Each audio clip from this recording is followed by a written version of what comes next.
지금 달러 가치가 쉽게 떨어지지는 않을 것 같고 계속해서 미국 주식을 가져가는 게 좀 좋다는 생각이 들고요. 지금 분위기가 어느 정도 바닥을 다지고 좀 올라가고 있는 분위기가 아닐까.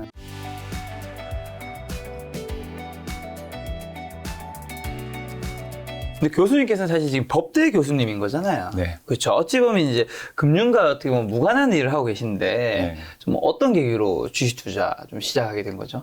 일단은 법이라는 게 사회를 규율하기 때문에 네. 법에도 국제경제법이 있고요. 경제법이 있고 거래법 등이 사업법 등이 있고 네. 세법도 있고 다양하게 금융과 이런 주식시장을 규율을 하고 있습니다. 네. 그래서 저희 법대 교수들도 기본적으로 금융시장 돌아가는 것들은 잘 파악을 하고 있고요. 거기에다가 저 같은 경우에도 국제거래법을 가르치고 있기 때문에 이런 사업이나 사업이 돌아가는 현황 이런 것들을 뭐 계속해서 바라보고 있고요. 저희도 어카운팅, 회계나 파이낸스는 가르치고 있습니다. 네. 그래서 학생들이 M&A 같은 것도 회사에서 할 때는 기업 분석을 철저하게 해야 되기 때문에 네.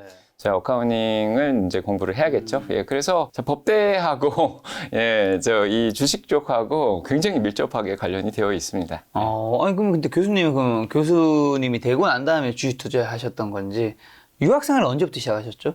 저는 2002년도부터 월드컵이 끝난 이후로 미국으로 건너가서 러스쿨을 시작을 했는데 저는 사실은 IMF 때부터 투자를 했습니다. 그래서 제가 외무 고시 공부를 했기 때문에 경제학하고 국제경제학이나 이런 수업들을 계속해서 듣고 공부를 했기 때문에 대학교 4학년 때부터 주식 투자를 시작했고요. 그때가 마침 IMF 때였고 코스피가 300선까지 떨어졌을 때 그걸 그대로 맞으셨나 아니면 떨어지고 난 다음에 시작하셨던 거예요? 떨어지고 난 다음에 적절하게 현금을 들고 들어가서 많은 수익을 냈습니다. 그 이후로 어쨌든 수익을 또 보셨기 때문에 이제 주식 투자 본격적으로 시작하셨을 텐데 최근에 이제 시장 하락으로 많은 투자자분들 사실 좀 굉장히 힘들어하고 계시잖아요.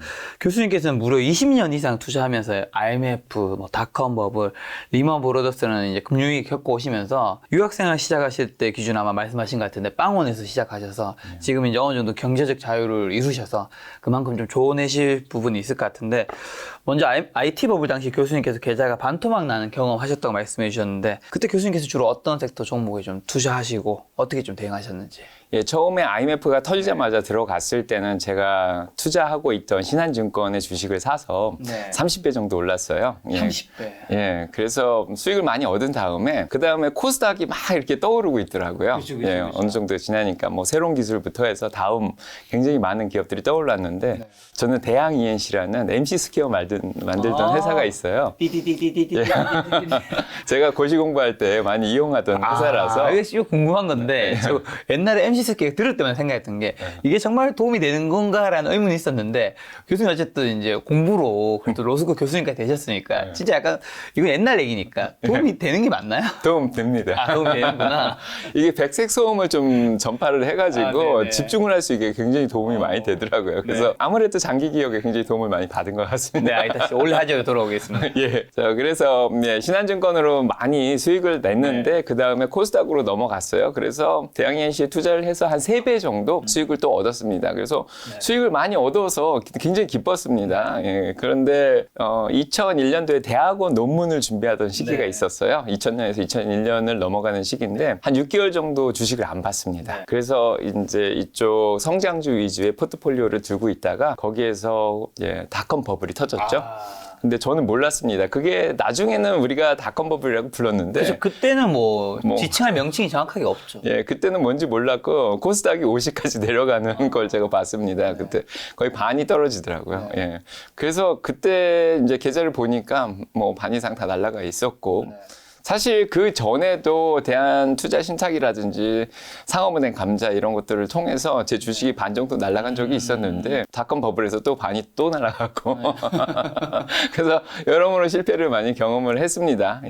그 이후로 아마 좀 수익을 보신 게 2008년 리먼 브로더스 당시 이제 기회라는 걸 알고 그 이후로 10년간 4배씩이나 오른 금융주를 잡으셨다고 했는데 금융주를 특히 주목하시게 된 이유랑 그다음에 어떤 신호를 보고 기회를 느끼신 건지.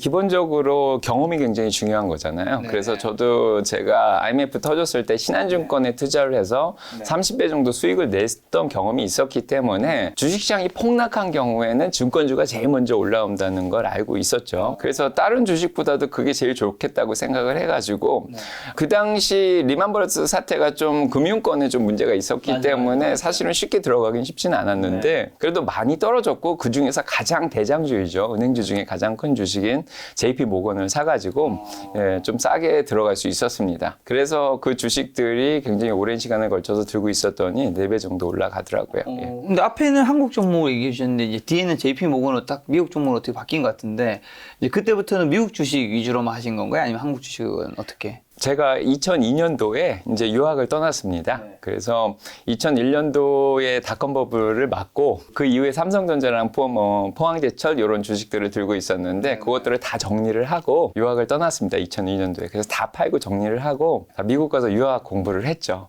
그래서 가진 돈을 모두 이제 쓰면서 진짜 힘들게 유학 생활을 했고 인생에 정말 바닥을 경험을 했습니다.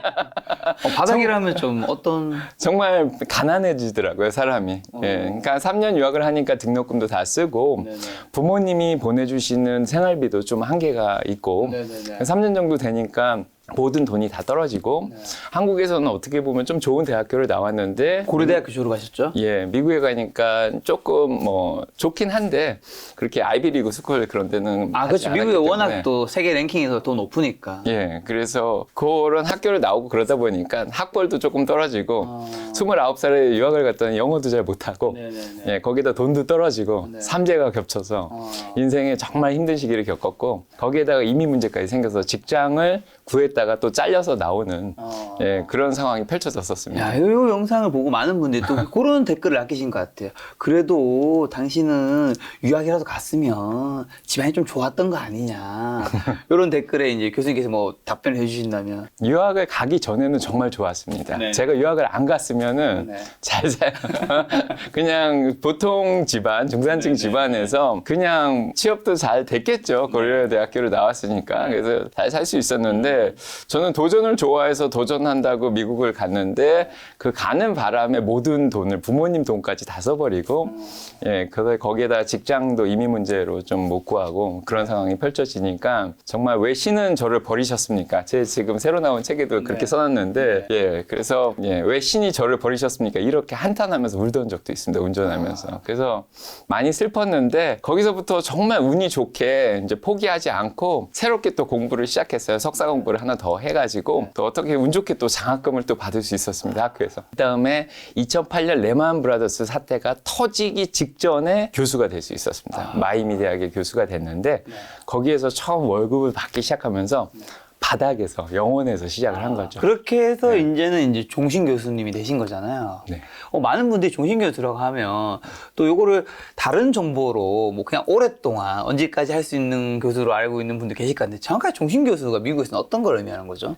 종신 교수는 일단은 테뉴어라고 하는데 맞아요. 예, 되게 힘든 거죠. 예, 그 학문 분야에서 최고로 인정을 받았을 때 전체 교수회의에서 투표를 통해서 예, 되는 건데 그렇게 되면은 죽을 때까지 죽을 때까지. 예, 직장이 보장이 되는 뭐 정년이 우리나라 뭐 65세면 뭐 70세, 80세까지 이렇게 더 길게 해서 딱 끝나는 게 아니라 본인이 그만두고 싶을 때까지. 예, 맞습니다. 미국은 나이를 가지고 차별을 하지도 않고요. 거기에다가 제가 학교의 재정적인 상황 때문에 구조조정 때문에 저를 자르거나 그렇게 할 수는 없고요. 제가 그만두는 그날까지 가르칠 수 있습니다. 그래서 지금 아마 80살까지는 예, 수업을 할 생각입니다. 근데 종신 교수님이 되면 뭐 강의나 이런 것들도 별로 안 해도 된다면서요? 네, 강의는 의무가 아니고요. 예, 미국의 교수들은 좀 글을 많이 쓰는 작가 같은 개념이라고 생각하시면 됩니다. 작가라는 건 논문이나 이런 거, 네, 학회지 이런 게 되게 맞습니다. 중요한. 예. 원래 하제로 돌아오도록 하겠습니다. 요즘 한국 주식에 투자하시는 분들이 미국 주식에도 많은 관심 가지고 있는데 오랜 기간 좀 교수님께서는 미국 주식 이제 몇 년 되신 거죠? 미국 주식만은 했을 때는 14년 정도. 14년 정도 되셨는데 뭐 교수님께서 많은 분들에게 좀 조언을 주신다면 요즘 미국 주식 힘드신 분들은 한국 주식에서 힘들다가 미국 주식이 계속 오르고 있으니까 갔는데 미국도 힘들어지는 이런 분들이 굉장히 많을 것 같아요. 일단은 미국 네. 주식하고 한국 주식의 차이를 조금 아시는 게 좋을 것 같아요.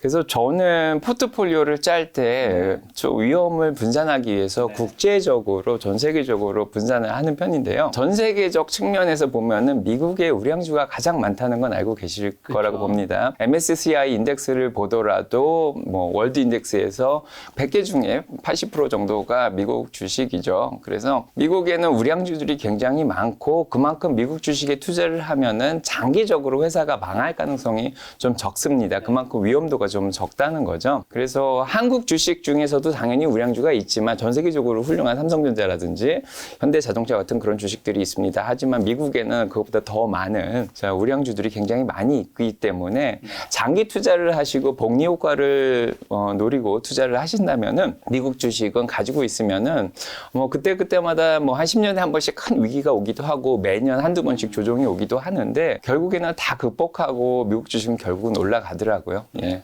사실 지난 10년 동안 미국 주식 좋다 그랬지만 사실은 그 중간중간에도 위기들이 많이 있었습니다. 그래서 제 포트폴리오도 마이너스를 경험한 적이 뭐 1, 2년씩 연속으로 한 4번 정도 있었고요. 하지만 평균적으로 10% 이상씩의 수익은 나더라고요. 그래서 예, 이번에도 조금 힘들긴 하지만 또 이 침체 시기를 지나면 또 장기적으로 2025년, 2030년까지 가면은 다 우상향해서 올라갈 만한 주식들이 정말 많이 있다고 생각이 들고요. 물론 한국에서 외국 주식을 투자할 때는 환율 위험을 항상 생각을 해야 됩니다. 근데 지금 미국의 달러 가치가 계속 올라오고 있고 올해 초부터 지금까지 16% 정도나 올라왔습니다. 달러 가치가. 그만큼 미국 주식을 가지고 계셨던 분들은 16% 정도의 환차익을 낼 수 있었던 거죠.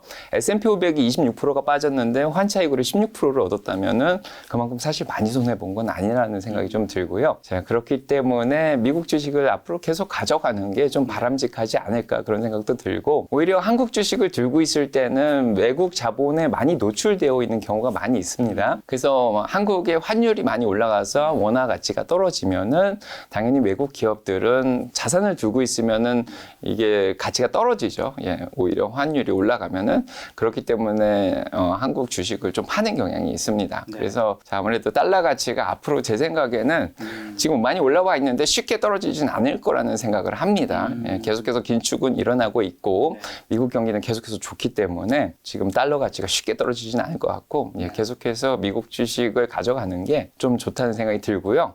물론 뭐 다 좋다는 얘기는 아니고 그 중에 이제 선택적으로 잘 고르셔야지 올라갈 수 있다는 생각이 듭니다. 자, 선택적으로 어떤 종목이 나올지 좀 이따 나올 거고요. 자, 미국이 이제 장기 우상향, 그다음에 달러 가치가 있기 때문에 그다음에 우량주 이렇게 얘기해 주셨는데 그럼 현재 미국 증시 점검 한번 해주신다면? 지금 미국 시장은 약간 프레저일합니다. 프레저일하다는 말은 약간 깨지기 쉽다는 말이죠. 마켓이 너무 많이 얻어 터져가지고 이런 표현을 쓰면 좀 그런데 예, 좀 많이 약해져 있는 상태예요. 그래서 주식이라는 게 매크로적으로 거시경제에 영향을 받는 시기도 있고 개별 실적에 의해서 움직이는 그런 시기도 있는데 요즘은 매크로적인 영향을 너무 많이 받고 있는 그런 시기예요. 그래서 기본적으로는 기준금리 인상으로 인해 가지고 기준금리가 앞으로 4.5%까지 올해 말까지 올릴 것도 같고 내년까지 5%대까지 올라갈 것으로 이제 페드와치 같은 데서 지금 보고 있는데 이렇게 기준금리 인상에 대한 불안감 그로 인해서 또 발생할 것 같은 경기 침체 거기에다가 뭐 그에 상응해서 뭐 채권금리 10년물 채권금리라든지 2년물 채권금리가 지금 4.2에서 4.5 정도까지 많이 올라와 있는 상태고요. 거기에다가 달러 가치가 너무 많이 올라가 있기 때문에 미국 기업들이 수출하는데 또 문제가 많이 생겨서 마진율의 압박을 또 받고 있는 그런 시기입니다. 거기에다가 지금 우크라이나 전쟁도 아직 끝나고 있지 않은 상황이라서 좀 정치적인 위험까지 있는 상황이고요. 거기에다가 중국에 이번에 이제 제3차 공산당 전당대회를 했는데 중국이 제로 코로나 정책을 또 유지를 하고 있어요. 그래서 그걸 바꿀 것 같지도 않고 그래서 세계의 공장이라고 불리는 중국의 지금 제로 코로나 정책으로 인해서 뭐 앞으로 뭐 경기가 좋아질 단기적으로 좋아질 만한 그런 뭐 보장도 없고 거기에다가 미중 간의 관계도 굉장히 악화되고 있는 상황입니다. 네. 불과 저번 주까지만 해도 영국의 금융시장에 가장 큰 문제가 있었는데 지금은 조금 안정이 되긴 했습니다. 저번 주에 리즈 트러스 총리가 결국은 사임을 했고요. 거기에다가 이태리도 지금 상황이 조금 안 좋습니다. 10년물 채권금리가 거의 4.7대까지 올라와 있는 그런 상황이고요. 그래서 거기에다가 지금 아시아 쪽으로 좀 위험이 또 넘어오고 있어요. 그래서 일본도 환율이 너무 높고요. 예, 거기에다가 뭐 중국도 지금 안 좋은 상황이고 한국도 뭐 예외라고 볼 수는 없습니다. 그래서 전 세계적인 거시경제적 마켓 리스크라 그러는데 시장 위험도 있고 거기에다가 규제적인 문제, 정치적인 문제까지 껴있고 이렇기 때문에 시장이 굉장히 지금 약간 프레저일, 좀 이렇게 강하지 못하고 약간 불안한 모습. 그만큼 변동성 지수도 많이 올라와 있죠. 빅스 지수가 30 가까이 올라와 있는 상황입니다. 그렇기 때문에 지금 변동성이 굉장히 심한 그런 상태가 아닐까 싶습니다. 그럼 올해 이제 남은 게 11월, 12월이잖아요. 벌써 10월 말이니까. 네. 11월, 12월 이제 미국 주식시장 전망 좀 어떻게 보시고 뭐 언제부터 좀 좋아질까요? 이제 결국엔 우상이 한다 말씀해 주셨지만 결국 우상이 하니까 사라고 말하기에는 그건 너무 정답 같은 것만 얘기하는 것 같아서 어제 단기적인 시야도 되게 중요한 하잖아요. 제 대답은 제러미 시걸 교수가 말한 거랑 약간 비슷한데요. 네네. 제러미 시걸 교수는 결국에는 연준이 이자율을 적절하게 고점이 되면은 이제 인상을 멈추고 그렇기 때문에 내년에 한 6개월 정도 있으면은 예, 경기가 좋아지고 미국 시장이 20에서 30% 정도 올라가지 않을까 그렇게 예측을 하고 있습니다.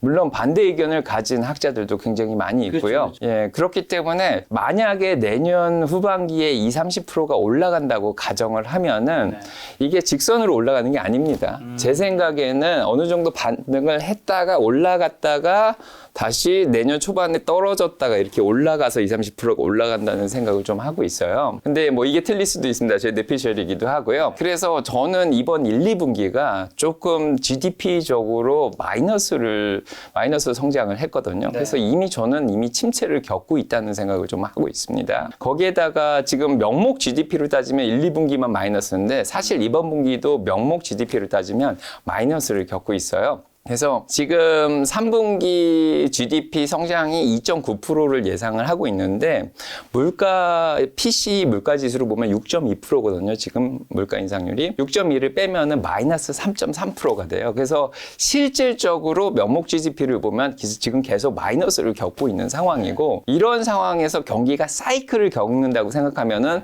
이미 떨어져서 침체를 겪고 1, 2, 3분기까지 내려왔다가 어느 정도 지금 조금 반등을 했다가 그 다음에 이제 떨어지든지 뭐 다시 내려가든지 그래서 제가 보는 경기 사이클은 좀 짧지 않을까. 미국에서는 리세션 경기 침체를 2분기 연속 마이너스 성장을 얘기하는데 그게 1, 2분기에 이미 경험을 했습니다.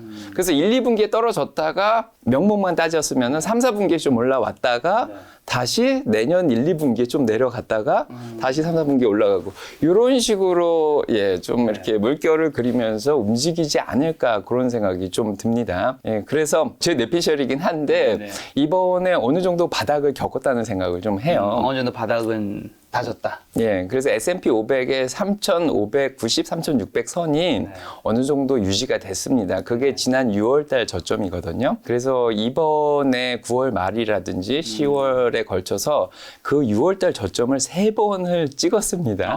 그래서 거기가 얼마나 강한 이 지지선인가를 좀 이렇게 증명을 하지 않았나 그런 생각이 좀 듭니다. 굉장히 조심스럽긴 한데 그래서 저번 주에 상승을 좀 했어요. 금요일에 좀 상승을 해서 3,600에서 지금 3,750 정도까지 지금 올라와 있는 상황인데요. 한 바닥 대비해서 5% 정도 올라와 있습니다. 예, 그렇기 때문에 지금 분위기가 어느 정도 바닥을 다지고 좀 올라가고 있는 분위기가 아닐까. 지금 S&P 500 기업의 72%가 실적이 예상보다 잘 나오고 있습니다. 물론 저번 분기 77%보다는 조금 줄긴 했어요. 그래도 워낙에 예상을 좀 적게 해서 그랬는지 몰라도 실적 서프라이즈가 좀 나고 있고요. 그중에서 P&G 같은 필수 소비재라든지 거기에다가 은행 은행주 JP모건, 시티, 웰스파고 뭐 이런 주식들이 또 회사들이 은행들이 또 실적을 잘 내고 있습니다. 자, 그런 게 증시에 굉장히 좀 좋은 영향을 미치고 있고, 자, 중간 선거에 대해서 많은 얘기들이 있는데 중간 선거 이전엔 굉장히 불확실해요, 상황이. 근데 약간 지금 불확실한 그 상황이 11월 8일이 지나면서 조금 확실한 상황으로 좀 변해가고, 거기에다가 홀리데이 시즌이죠. 11월 말에 블랙 프라이데이라든지 그다음에 크리스마스 시즌이 지나면서 소비가 좀 살아나고 그러면서 조금 좋아지지 않을까. 그러면 깜짝 반등이 조금 나오고 그때 저희가 열매를 딸 수 있는 이게 제 용어인데요. 뭐 본인 포트폴리오의 30%에서 50% 정도 뭐 익절을 하든 손절을 하든 좀 이렇게 현금화하는 거를 제가 열매 딴다 그러는데, 그렇게 열매 딸 수 있는 기회를 주지 않을까 그런 생각이 좀 들고. 교수님 말씀은 지금 뭐 이제 굉장히 많이 떨어진 상황이고 바닥을 다졌으니까 그럼 지금 사도 좀 된다라는 타이밍으로 보시는 것 같네요. 예, 저는 항상 강조하는 게 분할 매수를 강조를 하고 있습니다. 예, 그래서 저는 타이밍을 웬만하면 안 재려고 노력을 해요. 그래서 이렇게 저는 가치 투자자고 그다음에 성장 투자도 하고 있고 적립식으로 투자를 하고 있는데, 현금이 있는 경우에는 적정 주가보다 많이 떨어진 그런 상황이면은 자, 웬만하면은 조금씩 거기서 추매를 하는 게 좋지가 않나 그런 생각이 들어요. 그만큼 가격이 너무 많이 싸졌습니다. S&P 500 기업의 지금 P 레이시오 퍼가 15.6까지 내려와 있는 상황이고요. 이게 10년 평균으로는 거의 17 정도 됐는데 그것보다도 많이 떨어져 있는 상황입니다. 이런 상황에서 가치 투자자들은 사죠. 그렇죠. 예, 사는데 이게 마켓 타이밍을 재서 그런 게 아니라 지금이 뭐 다시 올라가기 때문에 예측해서 사는 게 아니라 많이 싸졌기 때문에 지금 조금씩 사면은 괜찮지 않을까 이런 생각이 들고요. 뭐 이미 물려 계신 분들도 지금이 사기에 가장 좋은 시기라는 생각이 드니까 그냥 가만히 들고 계시는 게 더 좋지 않을까 하는 생각이 들어요. 아니, 근데 이게 미국이 어쨌든 우상해 했는 게 1990년도부터 어쨌든 미국이 이제 그 세계화의 주인공이었잖아요. 근데 지금 이제 미중 패권 전쟁이라는 말이 계속 나오고 있잖아요. 사실 1등과 2등이 격차가 완전 비교도 안 되면 패권 전쟁이라는 말은 나올 수가 없는 거잖아요. 지금은 안 되지만 이제 언젠가 이게 바뀔 수도 있으니까 요즘 제 생각에 그런 키워드들이 점차 등장하는 것 같은데, 그리고 요즘엔 또 점차 탈세계화 같은 키워드들이 점차 나오면서 어떻게 보면 이제 탈세계화라는 건 경제적으로 봤을 때 제가 생각했을 때 효율성이 굉장히 떨어지는 부분일 것 같은데, 미국의 우상향이 앞으로도 계속 잘 될 수 있을지 어떻게 생각하세요? 교수님 특히나 미국에 계시니까. 저는 제 학생들한테 이럴 때 참 좋은 질문입니다. 애플. 예, 그만큼 저한테 난처한 질문이기도 한데, 미국에서는 이번에 10월 12일 정도에 전략 보고서를 내서 이 탈세계화 가운데 미국의 전략적인 패권 1위를 어떻게 유지해 나갈지에 대한 그런 보고서가 나왔어요. 그렇기 때문에 그 가운데 가장 견제하는 나라가 중국입니다. 그렇죠. 그래서 중국에 대한 견제를 앞으로 심화하겠다 뭐 이런 식의 의도를 밝혔습니다. 중국이 더 이상 올라오지 못하게 이제 정치적으로 경제적으로 압박을 계속을 하고 있는 상황이고요. 그것 때문에 이번에 인플레이션 리덕션 액트, 인플레이션 감축 법안이라든지 반도체 법안들을 만들어 가지고 모든 기업들이 미국으로 들어와서 배터리든 부속이든 다 생산을 하게끔 만들고 있고요. 그다음에 중국으로의 반도체 수출이라든지 많은 것들을 또 견제해서 나가는 그런 상황입니다. 거기에다가 중국 자체가 지금 3차 공산당 전당대회에서 기존의 체제를 그대로 유지하는 모습을 보여줬거든요. 그래서 아무래도 제로 코로나 정책을 그대로 유지를 하고 거기에다가 더 어떤 급진적인 개혁을 할 생각이 없다면은 중국은 계속해서 어려움을 겪지 않을까. 제 의견이 아니라 많은 애널리스트들이 그런 식으로 얘기를 하고 있습니다. 그래서 아무래도 중국은 단기적으로는 미국의 압박과 그다음에 내부적인 제로 코로나 정책과 어떤 뭐 부동산 문제라든지 다양한 문제들로 인해서 굉장히 힘든 시기를 단기적으로 뭐 3년에서 5년 정도 겪을 것 같고요. 그거를 자체적인 힘으로 만약에 모든 것들을 이겨나간다면 장기적으로 중국이 성장을 할 수 있는데 그 사이에 미국이 얼마나 견제를 해 나갈지 그게 좀 계속 지켜봐야 되는 상황이 아닐까 싶습니다. 지금 우리가 하락장을 맞은 지 좀 됐잖아요. 교수님은 이 하락장 좀 어떻게 대응하시는지 저는 좀 궁금하고요. 이런 하락장에서 우리 개인 투자자분들 좀 어떻게 투자해야 될까요?